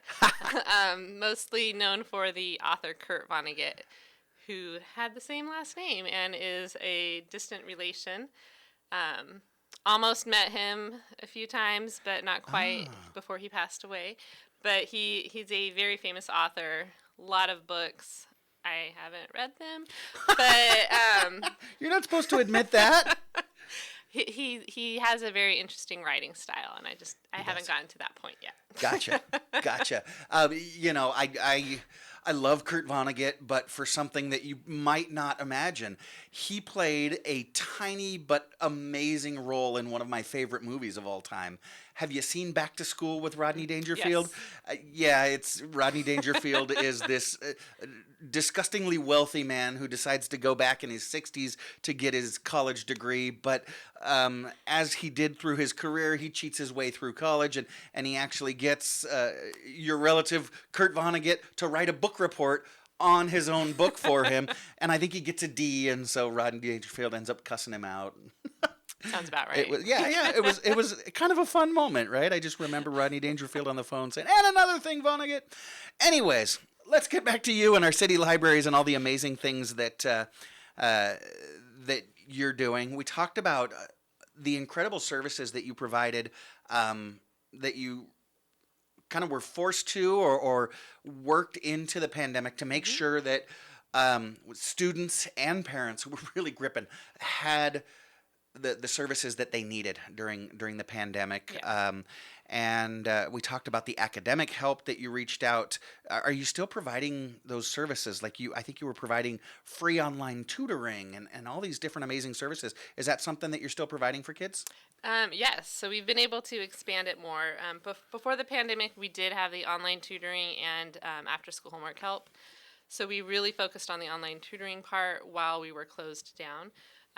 And all the databases and resources we have that everybody can access from home. We have been able to bring back the homework help after school again. So we have high school or college volunteers who can sit with kids one-on-one and help them. Usually it's math, but help them with their homework one-on-one basis, free tutoring that you can get done in the library. So we're really excited to have that back. It's starting to pick up more as more parents are realizing we're open and that they can come back for that service. But all of those things are still available. We're still here to help all of the students get that homework done and to not fall behind in their classes. This is beautiful. Our community's known, in fact, most of us are here because of the amazing quality of schools that we have, and Santa Clarita families are constantly trying to give their kids a leg up and make sure they're prepared for college and career, and that includes making sure kids have access to computers, Wi-Fi, and tutoring services are very, very popular here in the community. It's amazing to hear that y'all are providing that stuff for free at the local public library, so that it doesn't have to break the bank, so that families don't have to decide, do we go on vacation this year or do we provide the educational tools that our kids need? Yeah. Can get free tutoring, free Chromebook, free hotspot to make sure that my kids have everything they need. That's absolutely amazing. And then you also go into a community that sometimes gets forgotten in education. I'm talking about our homeschool families. We've got thousands of families right here in Santa Clarita that homeschool their kids, and y'all at the library provide a lot of services for homeschool families. Can you describe some of those? Yeah, so we've always had a really robust homeschool community here in Santa Clarita. With the pandemic, I think that really increased because a lot of families figured out that was a better way to educate their kids, or it was a better fit for their families. So we've definitely seen an increase in the amount of homeschooling families. We did identify that in the SC 2025 plan, which is the citywide strategic plan for the next, at the time, 5 years. So we identified homeschool services in that. And so one of the things we did is we made a homeschool library dialogue group. And if anyone out there is interested, reach out to us because we're always looking for more families or more homeschooling parents to join that. They have met with us and talked about some of the programming requests that they had. We have developed some homeschool-specific programs. We've increased our STEM programming for kindergarten through high school age. Nice. And then the other thing they want is books. So a lot of the homeschooling curriculum has very specific titles that they need or very specific resources for that curriculum. So we're now, in the upcoming fiscal year, we've dedicated a portion of our funds to just building that homeschool collection to get those resources so the homeschooling parents don't have to buy all the books but can come to the library and get those books that they need for their curriculum. That is fantastic, and we appreciate you doing that. Now, I know I've asked before, but I ask because I know that tons of folks that are listening are wondering, right? And so our listeners might be thinking, I don't have a library card, or I had a library card and lost mine. How easy is it to apply or otherwise gain full access to all these incredible services? So the easiest way is to come and visit us. Just stop by any of the libraries. It's not hard to get your library card. We just will verify with an ID. It could be school ID. It could be your driver's license, whatever you happen to have. Verify who you are, and we'll get you a card. Cards are always free. If you can't get to the library, you can also get a digital card for Overdrive, which is our ebook catalog, and you can do that from your app or from your phone, and it won't give you access in the branch, but it will give you access to those resources online. Okay, and a couple of folks are reaching out to me. I won't say who. It's certainly not my big brother. It certainly isn't. But somebody's wondering if we checked out a book back in 1978, maybe the biography, the now incomplete biography of O.J. Simpson, and forgot to return it. Are we going to have to take out a second mortgage to pay the late fees on something like that? Absolutely not. Okay. Something that old we would take and not charge you for. But in general, if you bring back your books, the fees for the books will never exceed the price of the book. Okay. And we're always willing to work with people. We're more about providing access, not being punitive if somebody happens to have something overdue or a lot of something's overdue. My recommendation is just come in and talk to us, because we're not there to be the mean librarian that you might picture in your mind from good. movies and TV, but really just to keep access open and provide the resources that the people need, and not be a hindrance but a help. All right, good to know we're not going to get, that they're not going to get browbeaten. No library police. All right, that's glad to hear. And then producer Sarah actually reached out, and she said she's got a little bit of background on Dia del Niño, the Day of the Child. Since 1925, Dia del Niño, or Day of the Child, has grown as an annual celebration throughout Mexico, is where it started. So, órale. This day recognizes children, pays homage to their importance in society, and endorses their well-being, something that our community certainly wraps its arm around. So one more time, quick reminder about what you guys have got going on tomorrow for Dia del Niño. Not tomorrow. I'm sorry. April 30th. April 30th. The end of the month. We're giving people a couple of weeks warning, and that will be at the Canyon Country Community Center from 10 to 1. And Okay. I highly recommend seeing the author Joe Cepeda. We were really lucky to get him, or author and illustrator. We were really lucky to get him, and he's an award-winning illustrator of children's books. So we're really excited to see what he's going to bring. So, yeah, lots around children's books, pop-up dance parties. You're going to have therapy dogs out there that kids can read to. No llama this year. No llama. But we will have a drum circle, which is always fun. And maybe we can talk to Lisa Latimer and see if she can maybe bring the pigs over from Ailid Agua Dulce. Oh, yeah. Shameless plug here, and I'm going to surprise you with this, and it truly is shameless. You're not only the city librarian who provides amazing educational and recreational services to our community, you're an Ailid Agua Dulce parent. Yes. So what made you choose our school, and what do you love about it? Do you see how shameless that is? Well, my daughter loves animals. Not at our house, but at my parents' house. She has chickens and ducks and all of those things, and she loves the pigs. They had the little calves out there a couple weeks ago.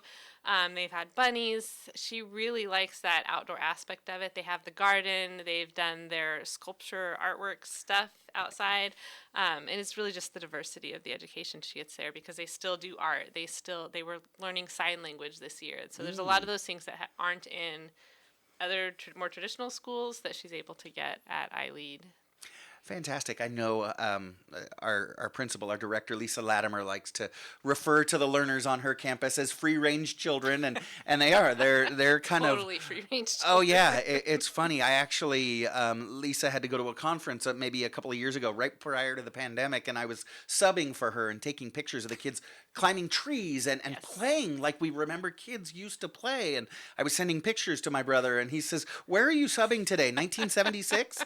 It really is just an amazing campus, and then again, access to all those innovative projects that Kathleen and Shauna were talking about before, Dream Up and the Glider Project and all that stuff. Okay, really quickly before you go, am I missing anything about our city's public libraries?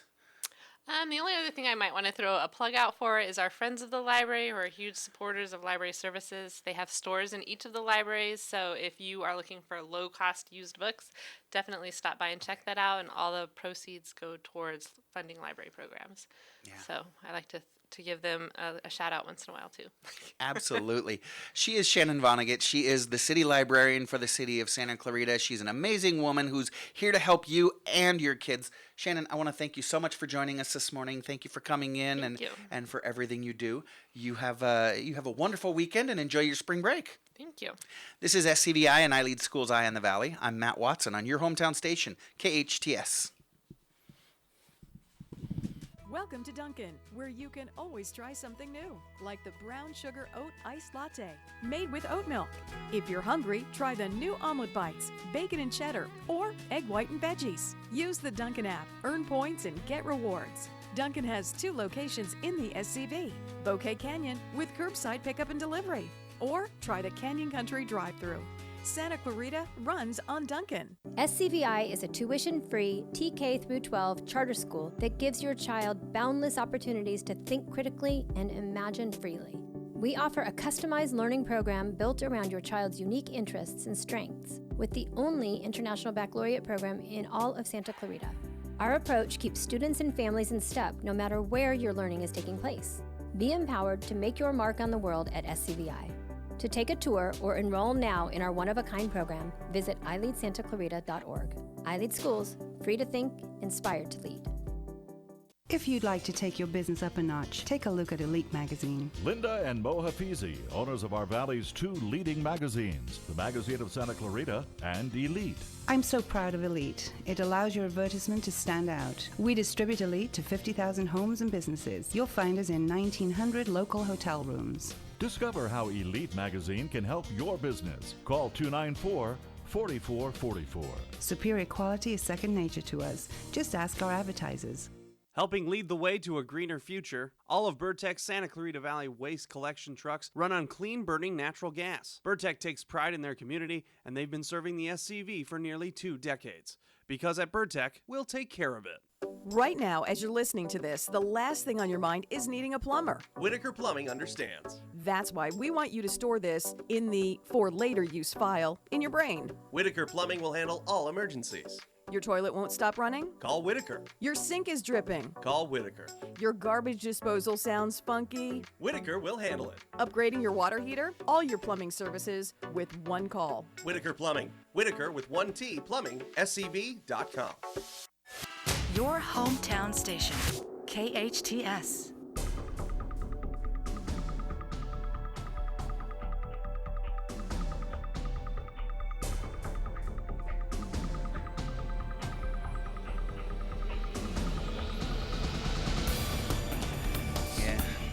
The cost of client acquisition is just too high, Andrew.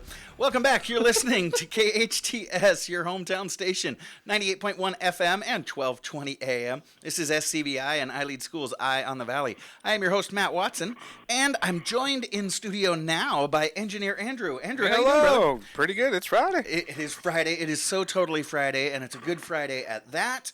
Thank you for joining us. We appreciate it. Thank you. And it is now time for Big T's 5 Minutes of Fame.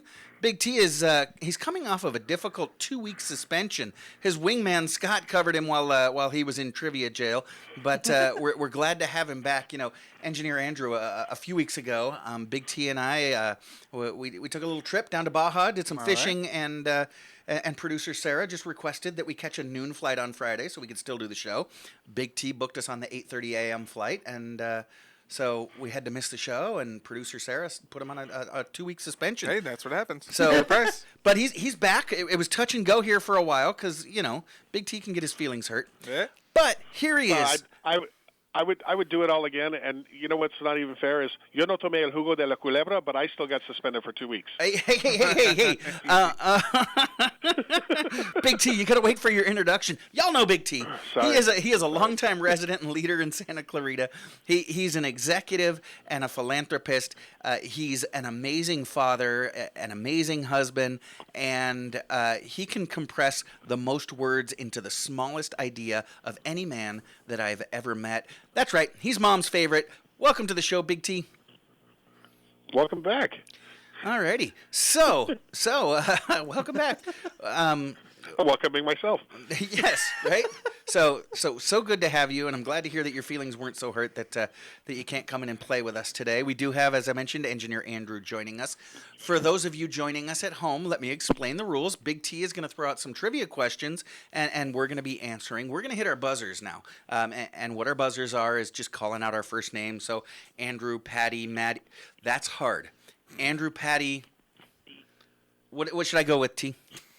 I'd say Frogger. All right, we can do that. But those of you playing along at home, you don't need to shout out your name. You just shout out the answer. So you've got about a 3/4 of a second advance on us. So you've got an advantage here. So play along. You keep score at home. I'll keep score here in the studio. Big T, let's go.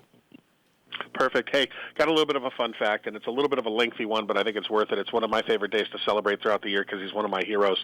But today, you probably touched on it, Maddie. It's the 75th anniversary of Jackie Robinson breaking the color barrier.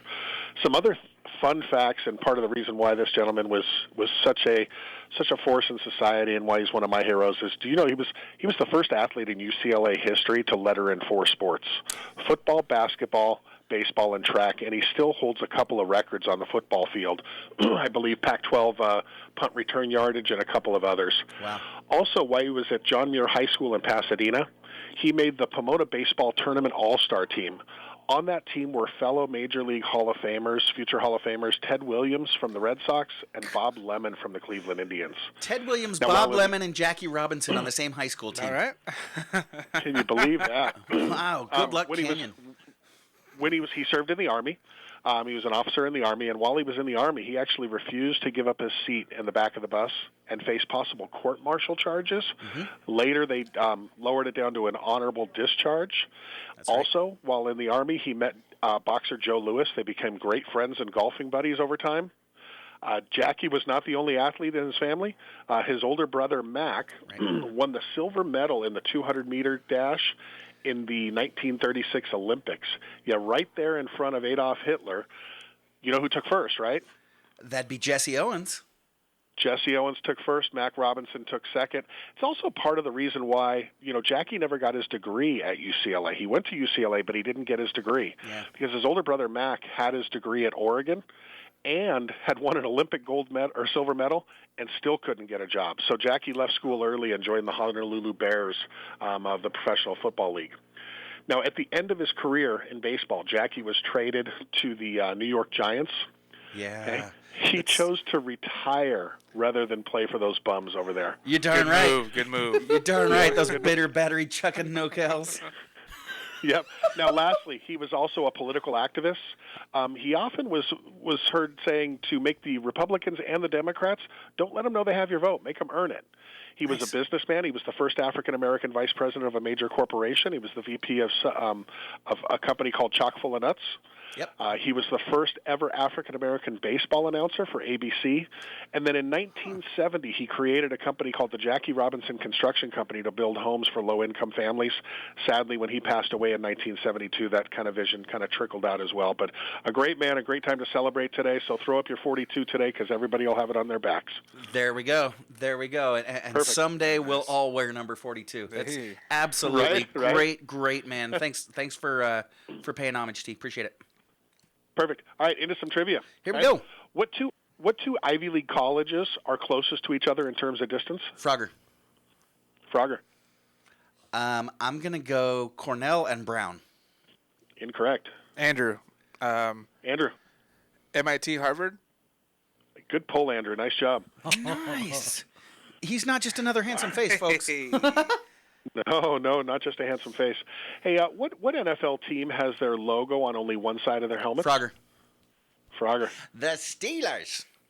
Pittsburgh Steelers. Yeah. Let's go Steelers. Yeah. No. What country has the highest life expectancy? Frogger. Sweden. Sorry, Sweden? No. Patty. Patty. Norway. Norway is incorrect. Anything, Andrew? Andrew, let's go China. Close. Hong Kong. Hey. Oh, is Hong Kong a country? Wait, that would be China then, yeah? You know, I'd give it to myself. I'd give it to Andrew, actually. All right. Boy, we got overvoted. We'll give Andrew the point. I'm not keeping track of the points. I don't care how many we give. Right. There we go. On the Spanish steps, but where would you be if you're standing on the Spanish steps? Frogger. on the Spanish Steps. Patty? In Italy. What city? Rome. Rome is correct. I was going to say Spain. Never mind. Which language has more native speakers, English or Spanish? Frogger. Frogger. It's got to be Spanish. Spanish is correct. What's the most common surname in the United States? Patty. Patty. Smith. Smith is correct. Nice job, Patty. Patty's on the board. What disease was commonly spread on pirate ships? Frogger. Frogger. Scurvy. Yarr. Scurvy. For those football fans out there, that was also the name of a band by a previous quarterback at USC, Todd Marinovich. He started a band named Scurvy. Look at that. Yes. Yeah. And the fact that none of us have heard of it tells you how good they were. Right. I can't name a song. Who was the ancient Greek god of the sun? Patty. That was Apollo. Apollo's correct. Nice job. Patty's been studying. Nice. I know my. What was the name of the crime? What was the name of the crime boss who was the head of the feared Chicago outfit? Patty. Was that Al Capone? Look at Patty go. Nice job, Patty. Don't know what accent that was, but you got it right. Right, exactly. I tried. I put theatrics in it. What was into Papa's sports corner for a little bit? What was the first name of Argentina soccer star Maradona? Frogger. That'd be Diego. Diego's correct. What's the height of a regulation basketball hoop? Andrew. 10 Andrew. feet. Very quick pull. Nice. What sporting event has a strict dress code of all white? Frogger. Andrew. Go. I was going to say cricket. Incorrect. I'm going with tennis. Sporting event, not sport. So more specific. There it is. Oh, sporting of volleyball. Now, Frogger, you were in the ballpark, I should say. Right. So you were on let's the court, no point, but I'm going with Wimbledon. Wimbledon, yeah. Wimbledon is correct. I've never seen tennis. I'm sorry. All right. So They've got these. Never mind. I know what tennis is. I don't watch tennis. So 337 players in history have hit for the cycle in baseball. So that's, of course, a single, a double, a triple, and a home run all in the same game. Jackie Robinson did it back in 1948. There are 4 current Dodger players that have done it. Can you name them? You'll get 1 point for each, and I'll give you a hint. Only one of them did it as a Dodger. 1 point for each. Patty. I'm going to go with Mookie. Mookie is correct. Yes, that's my favorite. I'm going to go with Freddie. Freddie Freeman's done it twice. That is correct. I'm going to go with Cody. Cody Bellinger has actually done it once as well. He's the only Dodger. Let's go. All right. And then number One more. four. I'm going to go with Chris Taylor. Incorrect. No. Anybody else got the fourth? Andrew. Trey Turner. Trey Turner. Trey Turner's done it 3 times. Wow. He is fast. I thought that was fly. too obvious. I didn't think so. I didn't think it. Wow, that really tightened up the scores there, Patty. Good job. Exactly. Hey, Queen guitarist Brian May is also an expert in what scientific field? Ooh, Andrew. Is it astrophysics? Andrew. Astrophysics is correct. Nice pull. Patty, this is right up your alley. Ready? How many ghosts chase Pac-Man at the start of the game? Frogger. That'd be 4. 4 is correct. All right, Big T. 1 point for each of their names. Can you name them? I There's can't like even Blinky. 1. I think this is the first time I'm on the board, right? Yeah. Okay, so we got Blinky. And then I would probably go Sneezy and Doc and Sleepy. No. That's worse. Engineer Carlos has got Carlos, go for it. I believe it's Inky, Blinky, Pinky, and Clyde. Boom! He's got Hey! So Big T, you're on the board, but you've just been passed by Engineer Carlos. And by the way, Engineer Carlos, how about that for a radio voice? Hot fudge, holy moly. Right? What boxer was the world's highest paid athlete in 2021? Frogger. Patty. I heard Frogger and Patty, but you guys all have to tell me who's first. Oh, no. Don't know. Let's go. All right, I'll go Floyd Mayweather. Incorrect. Patty, it is absolutely Canelo. Incorrect. All right, let's go, Andrew. No? For Conor McGregor? Conor McGregor's correct. Nice Get job. out for boxing. With his whiskey. For boxing. Sure. Oh, we're counting alcohol revenues here. Exactly, sure. In what city is the NFL Hall of Fame located? Prager. Prager. Yes, I'm Eastern European. It is Canton, Ohio. Yeah. That's correct. Simone Biles is famous for her skill in what sport? Frogger. Gymnastics. Gymnastics. Have you seen the new Gatorade commercial? Take a timeout? Come on now. Yeah, I have not seen the one with Simone Biles, although she was recently engaged. And if you didn't know that, you don't follow her on Twitter. She posts about 4 times a day about being engaged. Yeah. Moved to Houston, Texas. Bet you a buck she calls it off. Anyways, so what is the maximum? Sorry, sometimes I think out loud. I mean, she suffered. She did. So what is the max length of a TikTok video? Andrew. 3 minutes? Incorrect. Frogger. Did they change it? I got nothing. Frogger. 1 minute. That is correct. 60 seconds. Wow. I watched that and one. TikTok. That's I have to review that one. That's like a camera thing. No, I know TikTok. I just don't listen to it. I don't pay attention to the length. It's a dancing app. Oh, I see. A little more than that. What Renaissance artist is buried in Rome's Parthenon? Frogger. Leonardo da Vinci. Incorrect. Patty. Leonardo DiCaprio. Patty. Van Gogh. Incorrect. Ah. You got anything, Andrew? Let's go Michelangelo. Incorrect. Raphael. Oh, that was Donatello. That was the other Ninja Ninja Turtles. Turtle. Teenage Mutant Ninja Turtles. The other turtle. What game studio makes the Red Dead Redemption Andrew. series? Oh. Andrew. Rockstar? Rockstar Games, that's correct. Who was the last Tsar of Russia? Frogger. Nicholas II. That is correct. Woohoo. History. What country drinks the most coffee per capita? Frogger. The United States.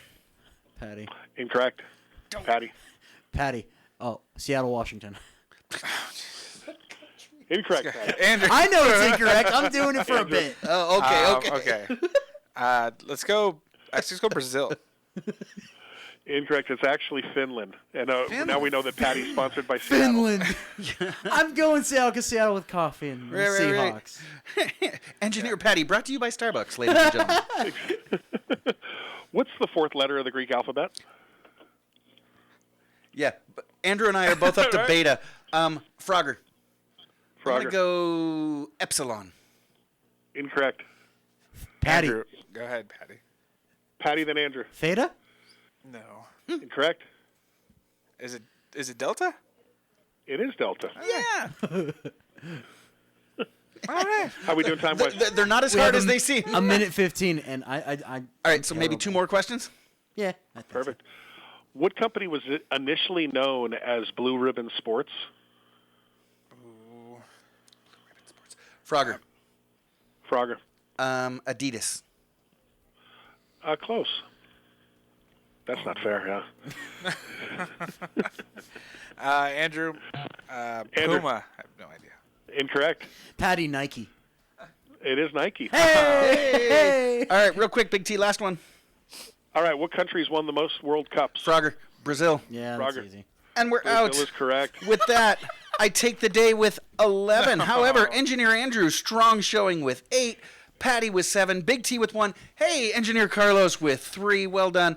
We've got a wrap. I'd like to thank all of you for joining us. I'd like to thank STEMinists, Shauna Brown. Yeah, STEMinist, I said it. Shauna Brown, Kathleen Ferdette from iLead Schools, City Librarian Shannon Vonnegut, Producer Sarah, Engineer Patty, Engineer Carlos, Engineer Andrew. Thank you for listening, and join us next Friday and every week, 8 to 10 a.m. I'm Matt Watson, and this is SCVI and iLead Schools, Eye on the Valley on your hometown station, KHTS.